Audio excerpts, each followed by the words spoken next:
Ó, não vou falar boa noite que eu já falei, né? Ou precisa falar boa noite? Não, não precisa, né? Bom, era o André Gandolfi, André, né, aquele jovem que toca violão, canta e fala, né, umas mensagens muito lindas. E teve um imprevisto, só que quando ele avisou já era mais de 5 horas. Aí a pessoa responsável das palestras, ela tentou arrumar um palestrante de última hora para substituir a falta do André. É tanta energia que está até interferindo ali, ó. Aí, né, não teve assim uma pessoa que assumisse, porque veja bem, para fazer uma palestra, ela precisa ter um conteúdo, precisa ter um embasamento, não pode chegar aqui e falar, né, como se fosse uma conversa descontraída num grupo de pessoas. Precisa ter alguma argumentação. E a pessoa que assume um papel desse de última hora, primeiramente ele já tem uma palestra pronta, que já deu o que vai dar, aí chega aqui e apresenta. E eu falei, olha, eu vou, agora eu peço que vocês, né, por favor, não esperem muita coisa, tá? Mais perto da boca? Eu estou falando baixo. Por quê? Porque eu falei, 5h30, 6 horas, eu não tinha nem tomado banho. Falei, eu vou falar, e para falar eu não tenho dificuldade, né? Só que não é assim que uma palestra que deve ser realizada. Vocês merecem coisas maravilhosas. Vocês merecem o máximo. Merece sair daqui com muita alegria no coração, porque essa casa ela está crescendo e precisa continuar crescendo. Ela precisa continuar crescendo porque o objetivo dela, ela é um objetivo um pouco diferente do que algumas casas espíritas. Tem casas espíritas que é voltada para o estudo, outro para outros tipos de trabalho, né? Outra para evangelização, outro é, né, a juventude. E nós aqui, desde o começo, se alinhamos com uma das vertentes que na doutrina é aceito, que é trabalhar com enfermidade, com doenças, com cura. Então tudo foi caminhando, tudo foi delineando para chegar nessa vertente que é trabalhar com a saúde. Aí algumas pessoas vão pensar assim, mas eu não estou precisando de saúde, eu estou com saúde. Eu gostaria de aprender alguma coisa a mais no campo dos estudos religiosos, no campo da evangelização, né? Aquelas historinhas lindas que alguém aqui sempre conta, mas como não tinha um assunto apropriado, eu vim com o propósito de chegar aqui e falar a primeira coisa que viesse na cabeça. E que veio foi isso, agora vamos caminhar, né? De repente esse caminho pode ser reto, pode virar para a esquerda, virar para a direita, mas quando der 9 horas eu tenho que parar, porque se eu não parar eu chego em casa e vou apanhar, já tenho essa informação. Porque eu tenho um defeito muito grande. Como eu leio bastante, eu estudo, então tem conteúdo, eu começo a falar, eu esqueço de olhar para o relógio. Mas vamos lá. Nós, desde o nosso começo, nós conseguimos implantar aqui na Casa Espírita, além de tudo aquilo que as Casas Espíritas têm, o atendimento da fitoterapia, que é um tratamento de doenças leves, em alguns casos graves, que tem ajudado muita gente. E eu lembro muito bem de que a gente nem estava aqui ainda, estávamos no último endereço nosso, que foi na Germira Caiaba de Toledo, aí perto do açougue do Toninho. Uma senhora se apresentou num dia de fitoterapia e falou mais ou menos assim. Eu era o receitista na época, apesar de que hoje nós temos outros receitistas, o grupo cresceu, aprendeu, né? Eu não tenho mais essa necessidade de ficar receitando.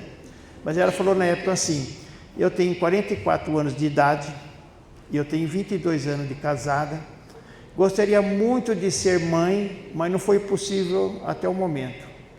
Não fiz tratamento porque não teve recurso para isso, mas tentei, rezei, pedi, e não consegui nada. Tem alguma coisa que ajuda, que me dê essa oportunidade de ser mãe? Eu falei assim, tem. Você acha que eu ia falar que não? Né? Tem sim, vamos dar o remedinho. E nós, de fato, temos uma fórmula para a gravidez. Ela é tanto para o homem como para a mulher. E aí, passei a receitinha para ela, para o marido, expliquei certinho. E na hora que ela estava saindo, alguém, né, que estava me assistindo ou assessorando, deve ter passado essa informação para mim, que eu, quando eu quis segurar a língua, eu já tinha falado. Falei assim, até dezembro você vai estar grávida. Ela falou assim, Deus te ouça. E ficou nisso. Aí isso foi em outubro, não esqueço o dia, foi em outubro. Quando eu falei assim, daqui 3 meses você vai estar grávida. Então outubro seria dezembro, né?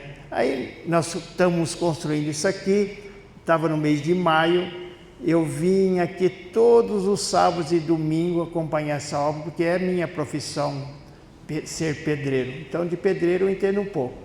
Então eu vinha fazer porque a gente já não trabalhava mais de sábado, então eu prestava meu serviço aqui no domingo, que era na hora do almoço. E nesse sábado que eu estava aqui no fundo, já era o mês de maio, eu ouvi alguém falando assim, o senhor Antônio por acaso está aqui na obra? Alguém falou assim, ele está sim. Ele falou, eu queria falar com ele. Ele falou, vai nesse corredor aqui, lá no fundo ele está lá. Então essa senhora entrou, e eu não conhecia a voz. Quando ela chegou lá no fundo, que eu estava exatamente bem de trás ali da parede, ela falou, o senhor lembra de mim? Eu falei, lembro. Aí na hora eu vi, eu conhecia. Eu falei assim, então, eu estou grávida. O senhor lembra para mim que falou que até dezembro? Eu falei, lembro. Falei assim, exatamente em dezembro eu estava grávida. E nasceu uma linda menina, isso já está com 11 anos. Então, por que eu estou falando isso? Porque ali foi que eu entendi que o objetivo dessa casa é trabalhar com as necessidades das pessoas. E as necessidades das pessoas no campo da saúde, no campo emocional, para muitos, acabam tirando o prazer da vida, principalmente quem está em depressão. E nós temos hoje aqui um leque de tratamento para a depressão. Aquilo que existe na doutrina espírita para o tratamento da saúde, nós temos aqui. Nós temos o passe que é feito aqui no salão. Aí as pessoas falam assim, mas o passe é tão importante assim? Tem um livro chamado Missionário da Luz, eu não lembro bem o capítulo, mas me parece é 19. Se alguém tiver celular, pesquisa aí, Missionário da Luz, capítulo 19, se é o título Passe. Ali então, o André Luiz está levando o conhecimento de que como funciona um passe, que nós damos aqui no salão. E ali ele fala que as pessoas que estão sentadas aqui, elas podem estar passando por tratamento com espíritos preparados de conhecimento, com o poder e a potência da cura, e a pessoa nem perceber. Mas isso funciona com todos? Não. Se você estiver aqui, estiver vidrada no palestrante, bebendo as palavras dele, você está de alguma forma conectada com o mundo espiritual. Mas se você estiver aqui e estiver pensando nos seus problemas pessoais, nas suas dores, naquilo que você vai ter que fazer amanhã, naquilo que você deixou de fazer, isso não vai ser fácil para o espírito vencer essa barreira. Porque eles falam que você está dentro do centro com o guarda-chuva aberto.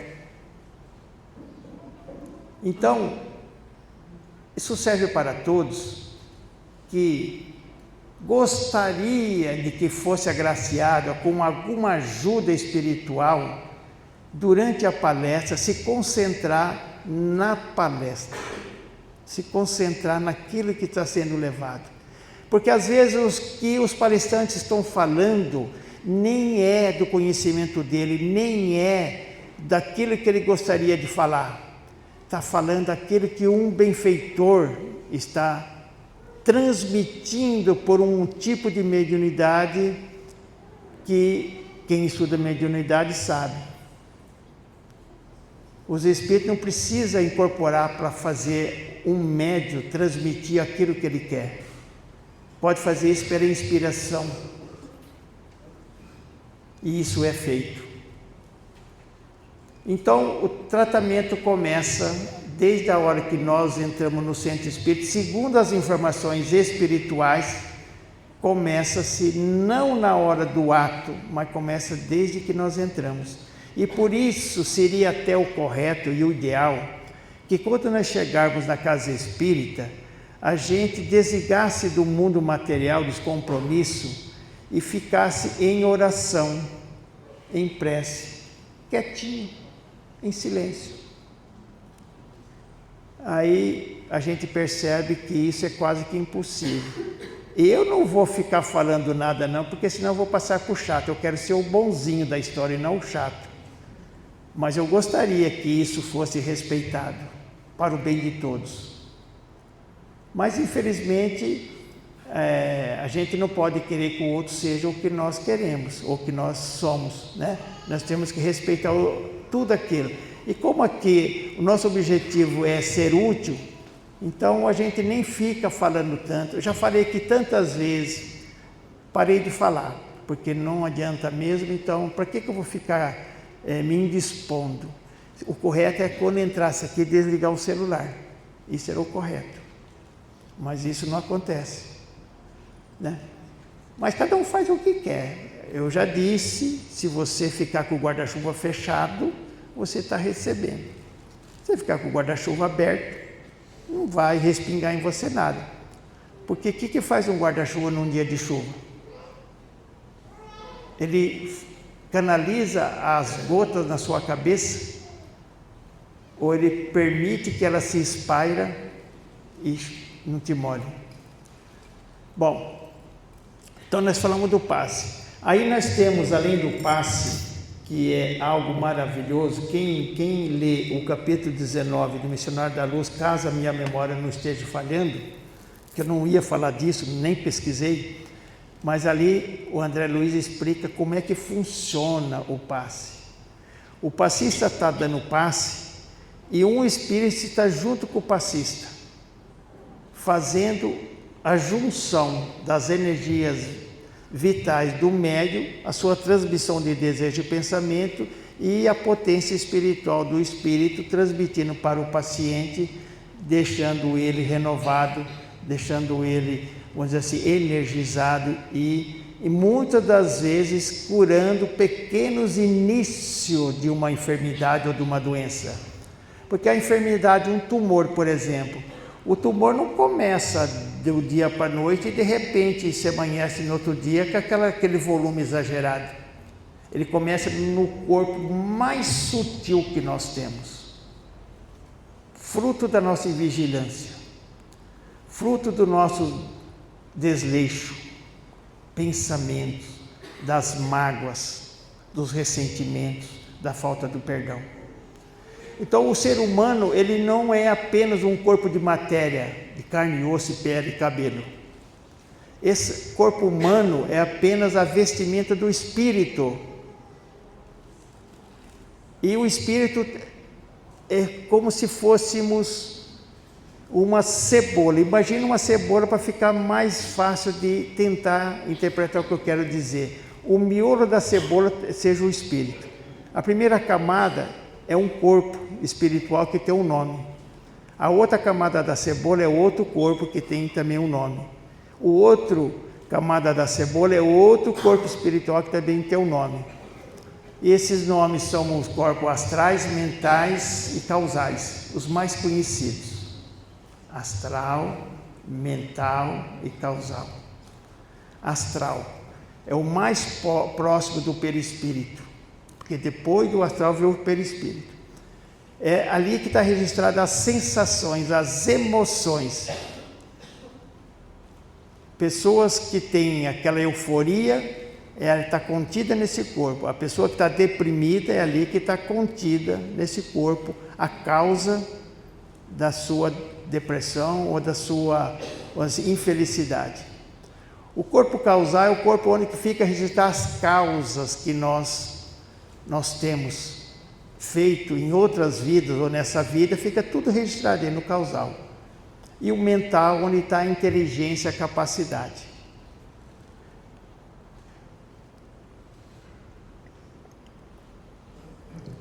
Quando um espírito perde a forma humana, humanoide, mas o espírito perde a forma? Perde. Quem estuda sabe que perde e tem um nome. Quem arrisca falar o nome que quando perde a forma vira? Oi? Quem falou ovoide? Ergue o braço. Exatamente. Se torna um ovoide. E ovoide está na doutrina espírita, nos livros do André Luiz também, em algum deles, não sei qual. O que é o ovoide? É quando um espírito fica com ideias fixas, ideias ruins, nada de ideia boa, ideias ruins, fixa, ele vai entrando em uma faixa de pensamento que ele só pensa naquilo, só naquilo, uma mono-ideia. E ele, com isso, ele vai perdendo a forma. Ele perde o corpo espiritual, que chama perispírito, o corpo causal e o astral. Fica só o corpo mental. E ele vira uma bolinha do tamanho de um coco baiano, desses cocos que a gente bebe água na praia. Ou aqui também em Rio Preto, né? Que não precisa ser na praia beber água de coco. E aí ele não tem mais locomoção. Mas ele não perde nada da sua essência, nada dos seus sentimentos, nada do seu ódio, nada dos seus objetivos de vingança. Só que aí ele se torna dependente de outros espíritos da mesma faixa de atraso e de maldade que o conduz para cá e para lá. E o que acontece? Muitas das vezes nós encarnados estamos com um ovoide dentro do nosso campo espiritual. E quando desencarnado também mantemos esses ovoides agarrados a nós.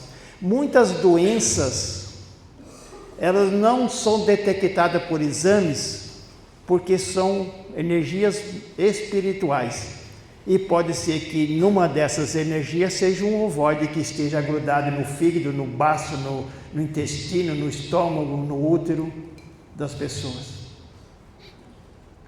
E o pior é que a gente morre e, se não tiver merecimento, pode até carregar os ovoides junto. Olha que doideira. Bom, nós estamos falando de uma coisa, já fugiu para outra, mas isso aí são tratamentos. O último corpo que nós temos, que é o mais próximo do corpo físico, chama perispírito. O perispírito é um xerox, uma cópia do corpo físico. Eu, por exemplo, quando eu morrer, que eu torço para demorar para caramba, né? Se vocês rezarem, eu posso até durar um pouco mais. Eu vou ter esse mesmo corpo que eu tenho hoje aqui. Vou viver um tempo no mundo espiritual com esse corpo. Só vou trocar de corpo quando eu reencarnar novamente. Então, uma senhora magra, alta, loira, no mundo espiritual vai ser uma senhora alta, magra e loira. Um homem forte, truculento, baixinho, gordinho, ele vai ser a mesma coisa no mundo espiritual. Só que depois do perispírito com o corpo físico, existe um outro corpo que se chama duplo etéreo. Esse corpo duplo etéreo nada mais é que uma energia que prende o perispírito junto ao corpo físico. Quando a gente morre, esse duplo etéreo, ele não tem potência de segurar, prender, como se fosse uma energia, um imã, que não deixa o espírito escapar. Porque o espírito deixando, ele leva consigo todos esses corpos, o perispírito, o corpo astral, mental, causal e o próprio espírito. E tem outros corpos, porque alguns estudiosos da Índia deu esses ciclos que eu falei, mas há estudo que tem outros corpos, ou outros que mudam os nomes, mas não deixa de ser diferente. Mas isso não é tão interessante, é só para entender, ou não sei se ficou fácil de entender, ou se entendeu de que o espírito, depois vem um corpo, que é o corpo mental, depois um outro que é o causal, depois o outro que é astral, depois o perispírito. Aí entre o perispírito e o corpo carnal existe um corpo de energia que o prende, que se chama de pretéreo. Bom, nós estamos falando de doença. Então, nós aqui, como eu estou tentando levar o diálogo dizendo que é uma casa de cura, muitas vezes nós já recebemos aqui espírito ovoide, que estava com certas pessoas. E essas pessoas tinham doenças que a medicina, os exames mais modernos não detectavam, porque se trata de uma energia e não de uma presença física. Deu trabalho? Deu, mas conseguimos. Então nós estamos falando, de uma senhora que engravidou, e hoje nós temos um leque de pessoas. Cadê a sua esposa, Gustavo? Fica de pé, não dá para ver a mãe, mas dá para ver o pai. Esse senhor aí buscou a casa para ajudar no processo. Não foi só na fitoterapia, passou pela cirurgia, pela fitoterapia e depois recebeu um bebê. Estou falando a verdade, Gustavo? Então hoje nós aqui temos mais ou menos uma segurança de que metade das pessoas que passam pela cirurgia, pela fitoterapia, elas engravidam. O doutor fala para mim, essa aqui está no jeitinho, é só tomar o remédio e fazer certinho que já está tudo certo. Nem todas vão ficar grávidas, porque nem todos estão aqui no plano físico hoje encarnado com o merecimento de ser mãe, que é uma dádiva. Deve ter lá seus processos e deve ter os motivos para não conseguir. Mas nós estamos falando que aqui virou uma casa de tratamento de saúde, e olha que saúde que uma mãe não vai ter, tendo um filho que ela tanto sonhou, que nem essa senhora que fazia 22 anos. Aí nós temos a fitoterapia, que é um belo tratamento para a saúde. Quantas pessoas que foram agraciadas com a melhora, outros com a cura, e algumas, por exemplo, diabetes. Diabetes, nós temos remédios fantásticos. Nós temos umas pomadinhas para dor que faz velho ficar jovem, de 15 anos, mas também, na hora que acabar a ação da pomada, passa, volta a dor. Pomada de novo. Entendeu? Enfim, é um leque de possibilidades. Para vocês terem uma ideia, esse ano nós vamos alcançar 20 mil frasquinhos de remédios. 20 mil, olha, 20 mil frasquinhos, imagina 20 mil caixinhas de remédio. Depois nós temos o passe de tratamento, que é feito no primeiro e terceiro sábado. Esse trabalho começou já praticamente há muitos anos, provavelmente há mais de 10, 12 anos. Era feito só um passe, foi crescendo, a gente transformou em passe de tratamento, tirou de certo dia, passamos para o primeiro e terceiro sábado, realizado a partir das 19 horas. O último que teve, que foi no primeiro sábado de agosto, deu 100 pessoas tomando esse passe de tratamento. Houve um mês lá para trás que deu 140 pessoas. Então hoje tem aqui mais ou menos, não sei, eu estimo 280 pessoas. Metade para cá veio para tomar um passe num dia. E essa outra metade aqui veio sábado agora. Então é um tratamento que tem trazido ajuda, tem dado a contribuição, tem feito alguma coisa em prol daqueles que acreditam na doutrina espírita, que acreditam na eficácia do passe, da fitoterapia, da cirurgia espiritual. A cirurgia espiritual, ela está completando 3 anos agora em outubro. Temos a de agosto e de setembro, aí já deu os 3 anos, 36 edições. Nós estamos com 34 até hoje. E a média de paciente é 250 pessoas. E o índice de cura, segundo as informações espirituais, é 20%. Cura. Cura com todas as palavras. Cura. 40% melhora e 40% não alcança nenhum benefício, mas aí a gente pergunta, eles falam, nós não temos explicação porque uns ficam curados e outros não alcançam nada.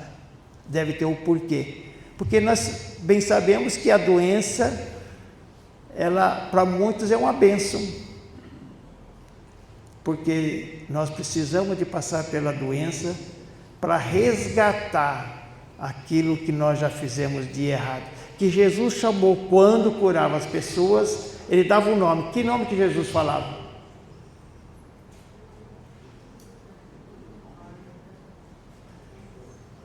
Ele falava assim, você joga bet. Bet é aquele negócio que joga, aquele joguinho lá eletrônico. Ele falava que era um pecado. Jesus falava assim, tua fé te curou, vá e não peques mais. O que ele queria dizer com o pecado? É tudo aquilo que não é bom, aquilo que nós fazemos que não é coisas boas. Por exemplo, você matar uma pessoa é coisa boa? Não é, né? Você bater numa criança é coisa boa? Matar uma mulher que está numa onda de homem brabo, matar a mulher que não está um negócio. Então esses são os pecados. E outra, não pecamos só porque fizemos um ato físico. Nós podemos pecar por pensamento, nós podemos pecar por maltratar uma pessoa. Quantas vidas destruídas por palavras de alguém que ofendeu e a pessoa fragilizada nunca mais se recuperou daquele trauma de ter ouvido aquela doideira que deixou a cabeça dela entortada. Nós podemos acabar com uma vida simplesmente tirando o direito que era um direito do outro e nós não compreendemos. Então isso se chama pecado, pensamentos, sentimentos, atitude e atos, enfim, tudo aquilo que se materializa, aquilo que não se materializa, mas desde que você deseja o mal para uma pessoa, já é um pecado. E nós estamos aqui buscando, muitas das vezes, consertar esses estragos pelas reuniões mediúnicas, aonde nós recebemos aqui aqueles espíritos mais revoltados possíveis. Mas eu vou terminar de falar sobre a cirurgia espiritual, para depois entrar num outro, mais um detalhe que nós temos, para entrar nesse assunto. Então, na cirurgia espiritual, 20% fica curada. Em dezembro de 2024, eu faço um roteiro com os amigos de Uberaba em São Paulo, e a gente vai visitando todos aqueles amigos que já estão velhinhos. Eu também estou velho, eu estou com 76 anos, mas eu ainda estou com as pernas boas. Mas eu tenho amigos de 75 anos lá em São Paulo, ou nas regiões aí, que já estão bem malacafênicos, sabe? Não consegue nem, talvez, ir até a frente da casa. Então a gente visita esses amigos, porque uma hora ou outra sabe que a gente vai, o ano que vem não vai mais vê-los. E aí nós passamos em Piracicaba e uma amiga nossa lá de Piracicaba, que faz parte do grupo da fitoterapia, ela me falou assim, eu estou com um tumor na cabeça. E o meu tumor não tem solução fácil. É fazer a cirurgia e ficar na cama pro resto da vida ou morrer na cirurgia.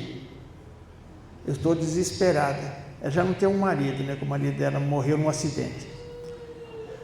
Aí eu falei, ó, nós temos uma cirurgia lá. Ele falou assim, tem verdade? Ele falou assim, que é o jeito que eu faço? Eu falei, ó, você pode fazer à distância, porque não dá mais para você fazer a cirurgia, entrar no site, fazer a inscrição, porque em dezembro não dá mais para você fazer isso, mas você pode fazer à distância. Porque a nossa cirurgia, tem mês que está, por exemplo, em junho, atendemos aqui 250 pessoas, já tinha 250 para julho. Então, quem em junho entrasse lá buscando a cirurgia, ia ser só em agosto. Falei, faz a distância.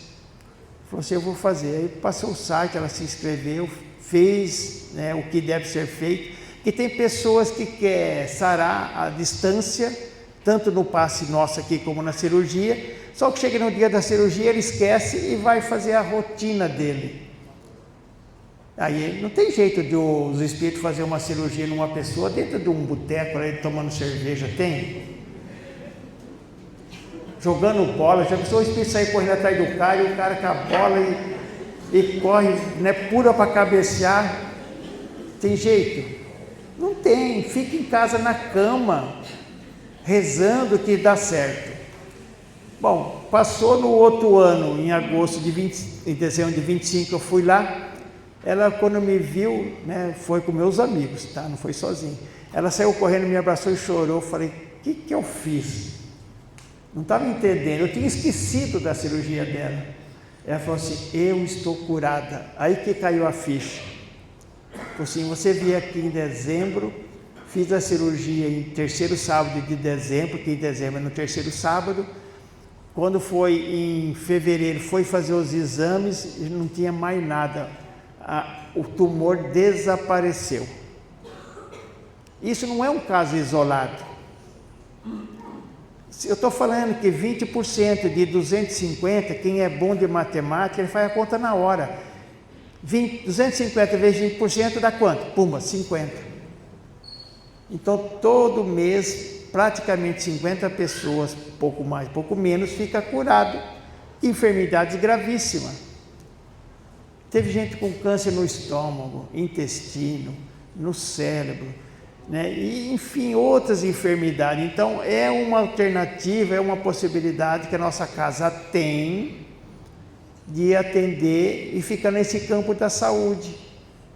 Além disso, né, tem um tratamento de quinta-feira que se chama tratamento de doenças gravíssimas, aonde talvez isso não ocorra em 3 ou 4 lugares, quando muito no Brasil, que é um país muito espírita, e no mundo ninguém quase é espírita, então esse trabalho não existe no mundo.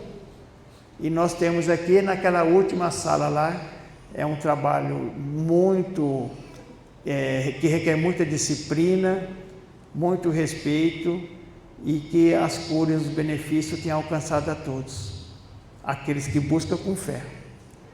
Agora, todo mundo que passa por esse processo aqui de quinta-feira, do sala do passe, na cirurgia espiritual, não vai morrer?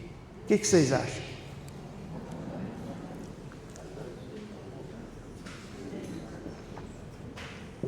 Claro que vai morrer, gente. Não tem ninguém que vai ficar para semente. Só que nós podemos, de alguma forma, durar mais um pouco, mas fazer aquilo que Jesus fazia, pedia, vá e não peques mais. Falam que uma vez ele curou 10 cegos, cego mesmo, cego que não enxergava nem o dedão do pé. Aí passou um certo tempo, Jesus fala que daqueles 10 cegos, só um ficou curado. Só um veio agradecer a Jesus. E os outros 9? Caiu na marva. Foi pescar.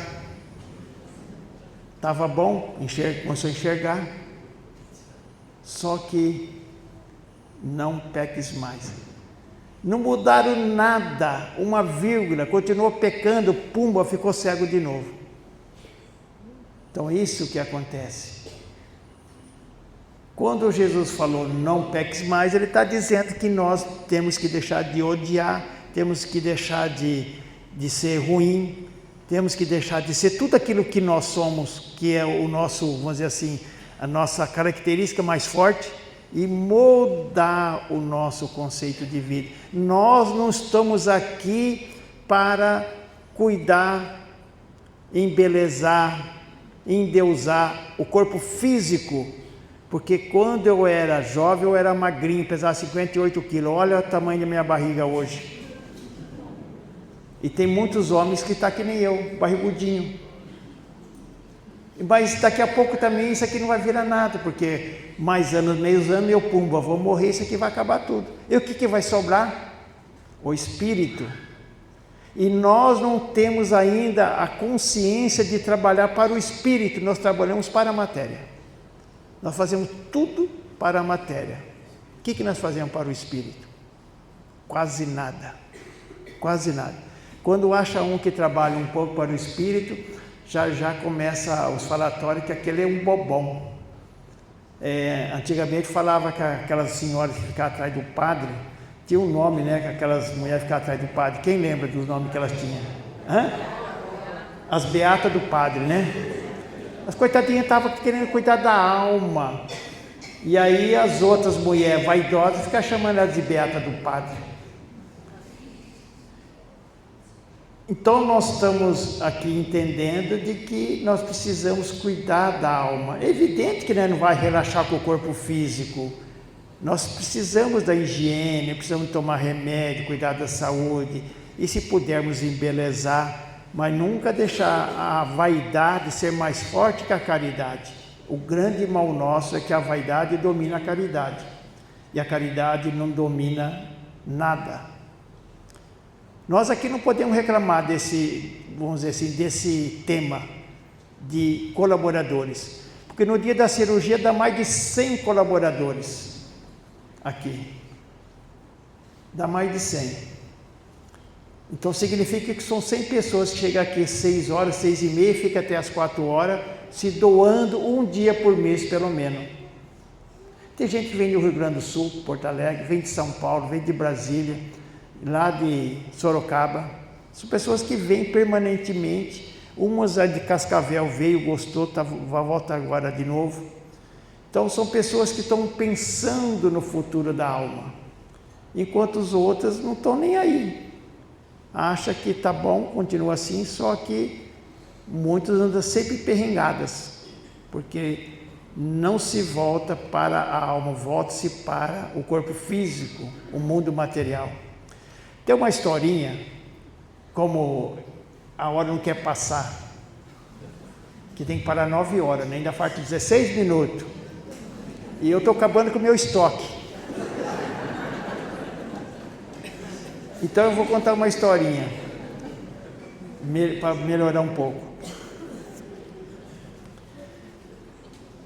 Quando Jesus fazia, vou dizer assim, as suas pregações, ele ficava muito em Cafarnaum. Cafarnaum é uma cidade na beira do mar, que tinha ali o Mar da Galileia, e em frente tinha uma cidade chamada Cafarnaum, que era uma cidade pequena, mas era a maiorzinha de todas aí.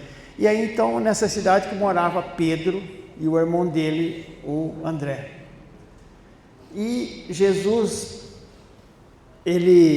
num dia ele fez muitas curas.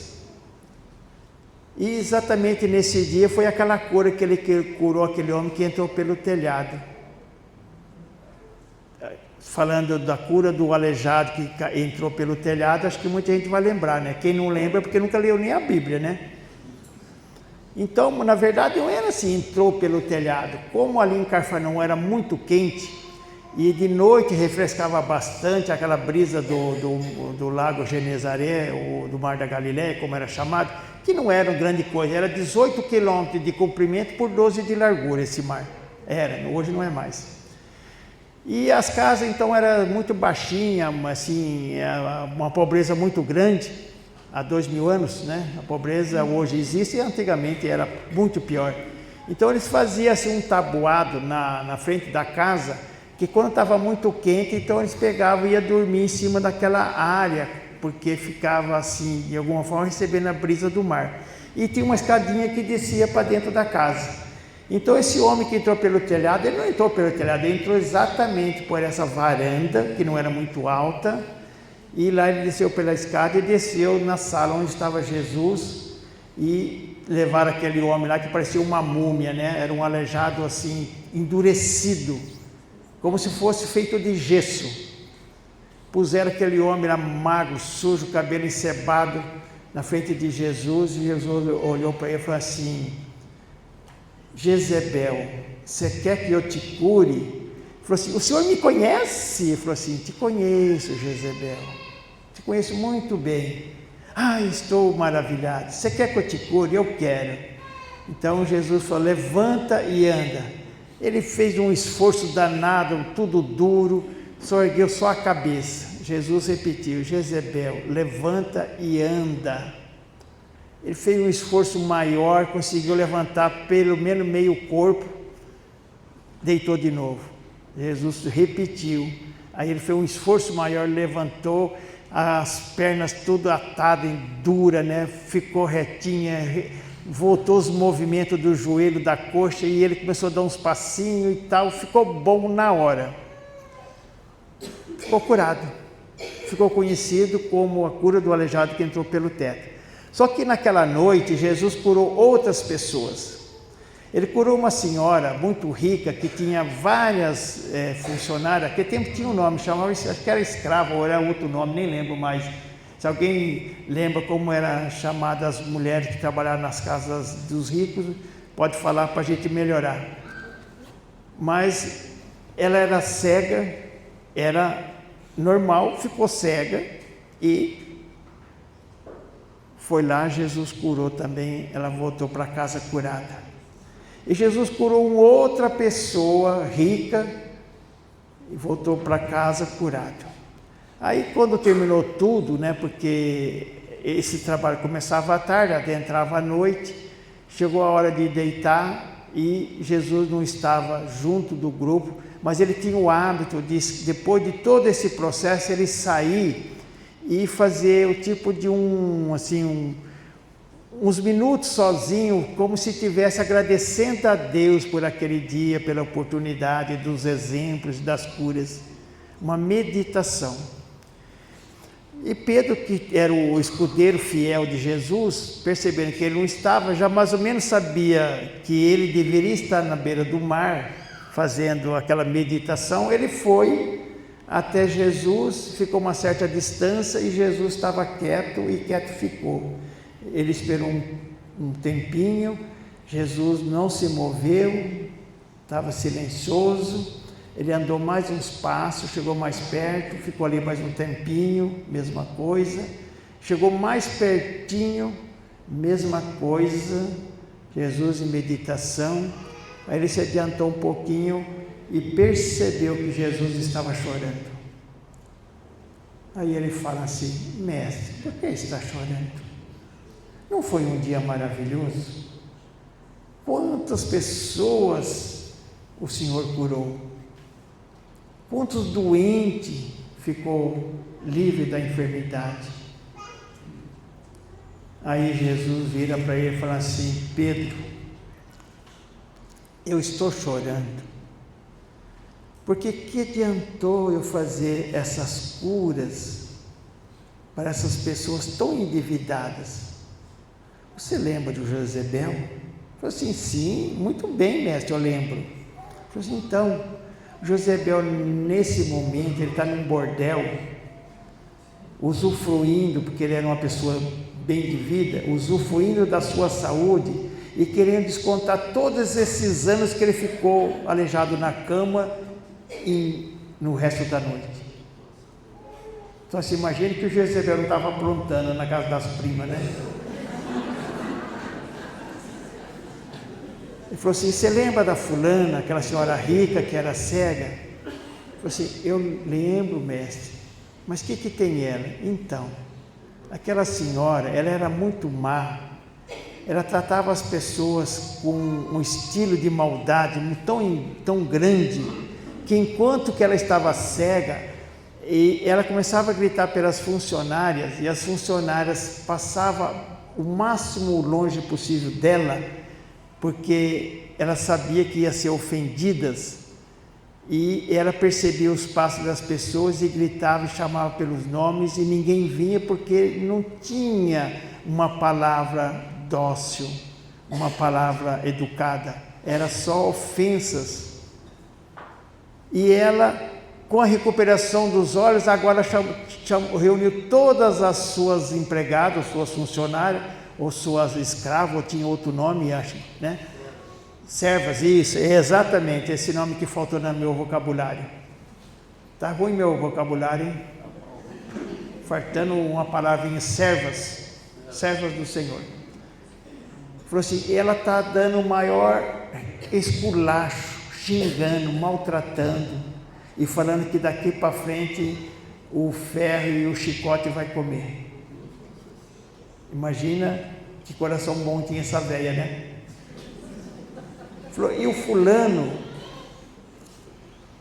que também tem muitos bens, está fazendo a maior festa na sua casa, bebida, comida, e tudo aquilo que é extravagância e tudo aquilo que podemos considerar um pecado. Ele falou assim, então não adiantou nada a cura, a doença já era a cura para essas almas. E elas receberam a oportunidade de modificar-se e não estão fazendo isso, e isso me entristece muito, porque tudo que eu faço para provar que nós devemos se ater ao perdão e ao amor não está ganhando o resultado que eu esperava, que eu espero e que desejo.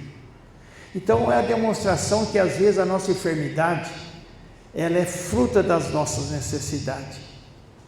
Ela é fruto daquilo que nós precisamos para domar nosso espírito, que ainda não consegue ser sequer razoável.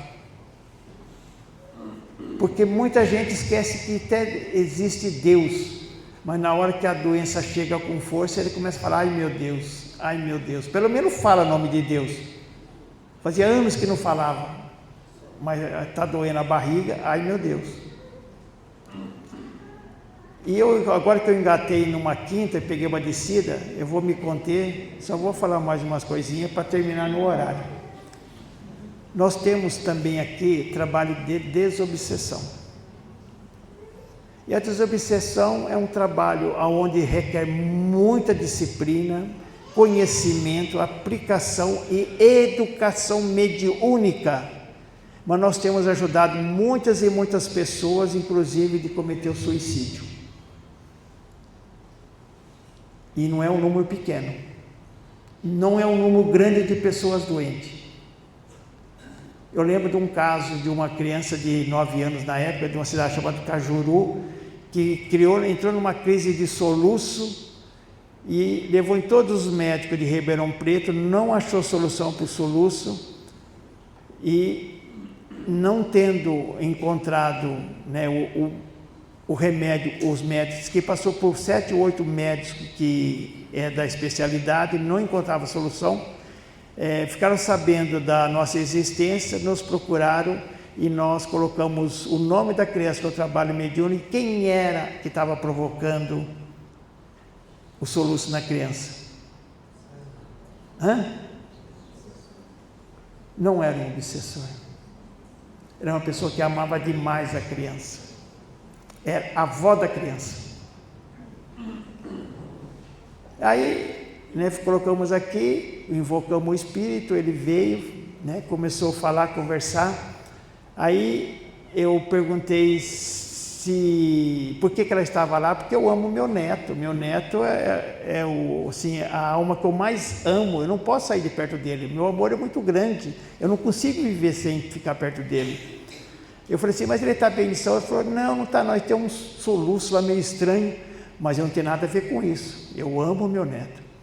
Aí eu já entendi que ela era provocadora, né, da enfermidade, porque isso é possível, e convencemos ela a se afastar do netinho e ficar no mundo espiritual fazendo um tratamento, e depois que ela estivesse boa, ela pudesse voltar lá e ver o netinho de novo.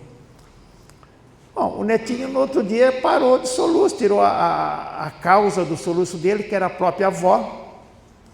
E aí, não conhecia essa pessoa, não conhecia esse casal. E ele ficou sabendo que eu ia para Uberaba. Não é que eu estou dizendo isso para me engrandecer, tá, gente? Estou dizendo isso porque se trata da verdade, tá? Para que vocês entendam, assim, o amor que eu tenho por essa casa, e o amor que eu tenho por vocês, e gostaria de ajudá-los em alguma oportunidade. Ele ficou sabendo que eu ia para Uberaba, eles foram lá para Uberaba para me conhecer, porque fica mais perto. E hoje também pertence à família da fitoterapia, tem a farmacinha lá em Cajuru. E aí eles perguntaram, mas quem era? Eu falei assim, era uma parente. Mas eu não quis falar que era avó, porque ela falou que era avó, mas será que era avó dessa vida, da outra vida? Se eu falo assim, era a avó do menino, ela fala assim, não, a minha mãe é viva, a minha sogra é viva. Você está querendo enrolar pão com um saco de papel higiênico? Eu falei, é um parente. Ela falou assim, está explicado então. Minha mãe morreu com isso. Minha mãe entrou numa crise de soluço e aquilo foi aumentando, desencarnou, não falou morrer, desencarnou de tanto soluçar que não teve cura. Então, veja como o trabalho mediúnico é importante. Veja como a doutrina espírita é importante. E para encerrar, uma pessoa daqui do bairro, há uns anos atrás, entrou numa depressão muito profunda. E aí pediram para ele vir aqui e passar nesse atendimento no passe de sábado, que eu falei para vocês, que tem o passe de sábado, primeiro e terceiro sábado. Aí ele não veio. Aí a pessoa falou assim, fulano de tal, está assim, assim, assim, vai falar com ele está muito mal. Eu fui falar com ele, falou assim, eu vou lá então no sábado. Era na semana que o sábado tinha o passe aqui. Aí ele veio aqui no passe por uma entrevista, e na entrevista ele falou para a pessoa que atendeu, que até a menina chama Mariana, até hoje ela frequenta aqui, falou para a Mariana bem assim, olha, eu vim aqui só em respeito ao seu Antônio, porque somos amigos e eu achei feio não vir aqui. Mas está tudo certo, eu vou me matar por esses dias. Aí ela tomou um susto muito grande, coitadinha, chegou em mim, eu estava lá para o fundo, eu falei assim, seu Antônio, fulano de tal falou que vai se matar, que está tudo certo já. Eu falei assim, mas não pode ser. Ele falou, vai conversar com ele, porque eu não sei, eu não tenho condições de conversar mais com ele. Eu falei, deixa que eu vou falar com ele. Aí eu chamei ele, falei assim, o que está acontecendo? Ele falou, seu Antônio, eu estou numa decadência financeira danada, estou devendo para Jesus Cristo e para os vizinhos, eu não tenho como pagar. Eu já fiquei internado no Bezerra, uma consulta custa R$400, eu não tenho esse dinheiro, já paguei 2 consultas, não melhorou nada, e não tenho solução, eu sou um caso perdido, eu vou me matar. Eu falei assim, inclusive eu já fui aonde eu quero me matar, já escolhi o jeito que eu vou me matar, só está faltando eu selecionar o dia que eu quero me matar. Eu falei assim, tá bom, você é meu amigo? Ele falou, eu sou. Eu falei, então você vai me dar 15 dias. Se nesse 15 dias não tiver uma solução, eu vou liberar você para se matar. Mas você dá 15 dias, não vai fazer nada. Eu falei, tá bom, dou 15 dias. Eu pensei comigo, né? Dá tempo. 15 dias, né? Muita água vai passar debaixo da ponte. Aí tomou o passe, na terça-feira colocamos o nome dele que chama Desobsessão, mas é um trabalho mediúnico, tá? O trabalho mediúnico tem de várias modalidades, N modalidades. O nosso aqui é o estilo nosso. Aí o espírito compareceu e contou a historinha. Não, está tudo certo, eu já levei ele onde eu quero que ele se mata, já orientei ele como ele tem que se matar. Ele falou assim, eu só estou dando um tempo que eu quero que ele se mata de sábado, para enterrar no domingo, para a família não perder dia, porque isso aí já está perdido. Eu falei, mas o que ele te fez? Ele falou assim, eu vou contar a minha história. Você quer ouvir minha história? Eu falei, eu quero. Aí ele contou a história.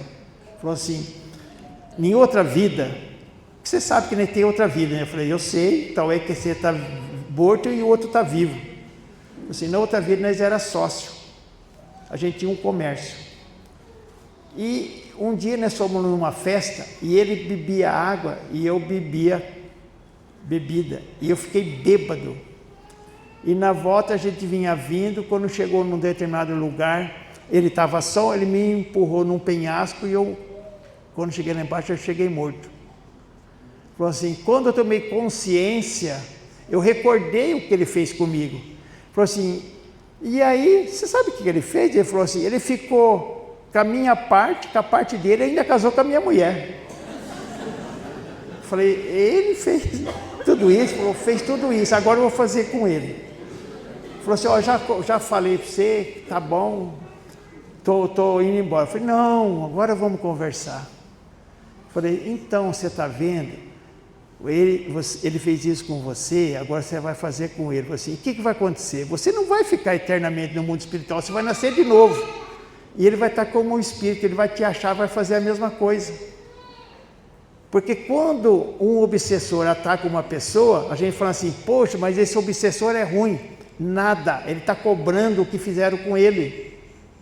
Só que se a gente pegar o obsessor e ver o que ele fez no passado, ele fez igual ou pior. E nós, graças a Deus, encontramos um método de assim, ver o que o espírito que quer vingar, ele fez. E vira assim, uma corrente voltando para trás. Aí eu falei assim, para com isso. Ele vai fazer isso com você na outra vida, aí você vai querer sofrer de novo? Não, não quero sofrer, já sofri demais. Aí fomos conversando, explicando a lei de causa e efeito, ele aceitou. Ó, você me convenceu. Eu desisti, não vou mais fazer nada com ele. Pode falar para ele que ele está livre. E não é que o homem ficou bom?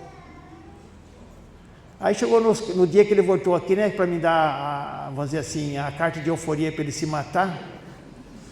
Falei assim, e aí? Ele falou assim, não, senhor Antônio, não quero mais me matar, eu estou bom.